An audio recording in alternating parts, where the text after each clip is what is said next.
کربلا کا مقصد تاریخ سنانا نہیں بلکہ انقلاب پیدا کرنا ہے۔ انفو وتھ ربی کے ناظرین، پیغام سیریز میں خوش آمدید۔ ہر سال محرم آتا ہے، واقعہ کربلا دہرایا جاتا ہے، ممبر سجائے جاتے ہیں، محافل منعقد ہوتی ہیں، خطیب بولتے ہیں، سامعین سنتے ہیں، اہل محبت روتے ہیں، مگر پھر محرم گزر جاتا ہے اور معاشرہ وہیں کھڑا رہتا ہے جہاں پہلے تھا۔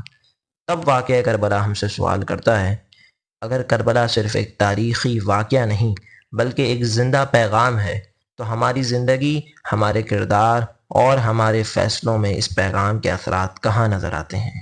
ہم یزید پر لعنت بھیجتے ہیں، مگر جب حق بولنے کی قیمت ادا کرنے کا وقت آتا ہے تو کیا ہم حضرت امام عالی مقام سیدنا امام حسین رضی اللہ تعالی عنہ کا راستہ اختیار کرتے ہیں یا مصلحت، خاموشی اور مفاد کا؟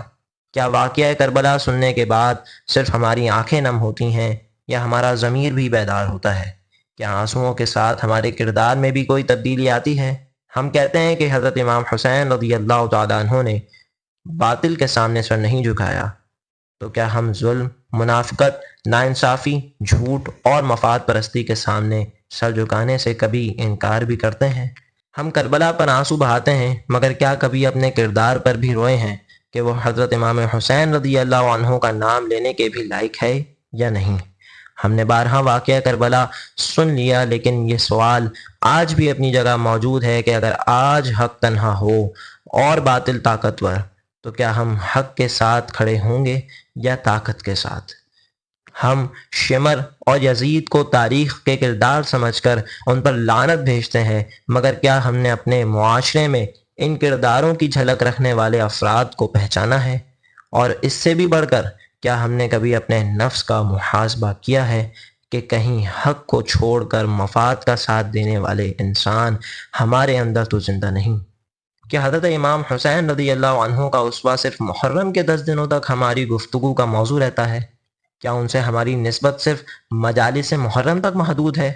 کیا ان سے ہمارا عشق صرف نعروں، خطابات اور آنسوؤں تک محدود ہے؟ یا ان کا اسوہ ہماری زندگی، ہمارے کردار، ہمارے فیصلوں اور ہمارے طرز عمل میں بھی جھلکتا ہے؟ اگر حضرت امام حسین رضی اللہ عنہ کی سب سے بڑی تعلیم ظلم کے سامنے نہ جھکنا ہے، تو ہم اپنے زمانے کے ہر ظلم کے خلاف ایک جیسی آواز کیوں نہیں اٹھاتے؟ کیا ہم واقعہ کربلا کو صرف ایک مذہبی روایت، سالانہ رسم اور جذباتی اجتماع کے طور پر بیان کر رہے ہیں، یا واقعی ہمیں حضرت امام حسین رضی اللہ عنہ سے محبت ہے؟ اگر محبت سچی ہے تو پھر ان کا اسوہ، ان کی جرت، ان کی دیانت، ان کی حق گوئی اور ان کا باطل کے سامنے ڈٹ جانا ہماری زندگی میں کیوں دکھائی نہیں دیتا؟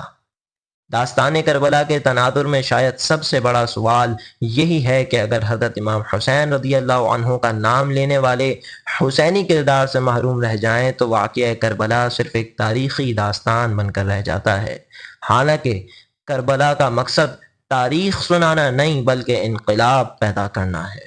والسلام۔